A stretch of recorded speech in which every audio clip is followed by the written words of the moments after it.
Like, it's just like that monarchy is gay and it's also not coming back. And I get it. Like, you've got this worked out logical system about why you think it works. But problem is politics don't really work that way.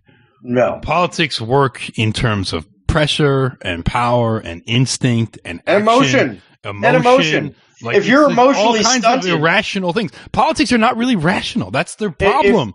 If you're all the hyper rational people I know that engage with politics fail without any fucking without exception. Literally without exception, they fail. And look, the arguments are tempting because it's like, well, that makes sense. Allow me to commit my life to this spurgery.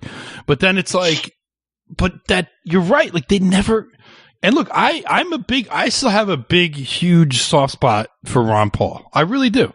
I like the guy. He seems like a really nice old guy that would never hurt like a flea.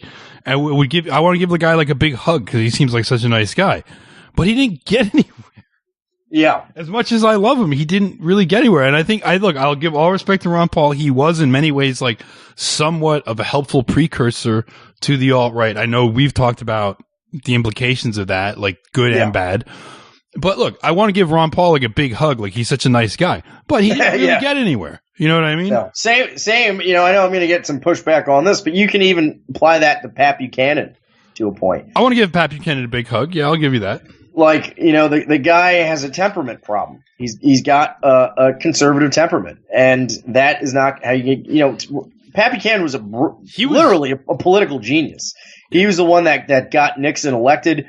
He was very well respected in Washington as someone to listen to. But then when he went for his own thing, people like that, very strategic, people that think in terms of rational politics and such, they're good as kind of like consultants to a point.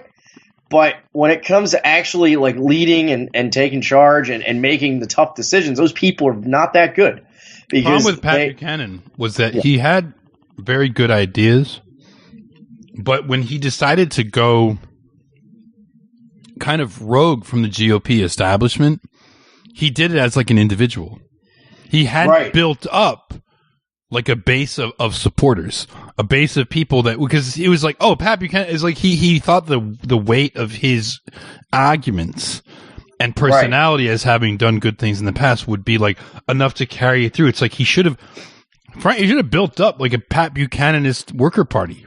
Right. And then, you know what I mean? Like, just as, maybe not call it that, but you know what I'm saying? Like, a base, like people that will go out there for you. Because if you don't, you're just like, well, I'm Pat Buchanan. I've already got this clout in the party. I've done good things to the party. People know who I am. I have a good reputation. I got a good rep. I'm known to be logical. But then you find yourself up against the Jews. And it's like, yeah,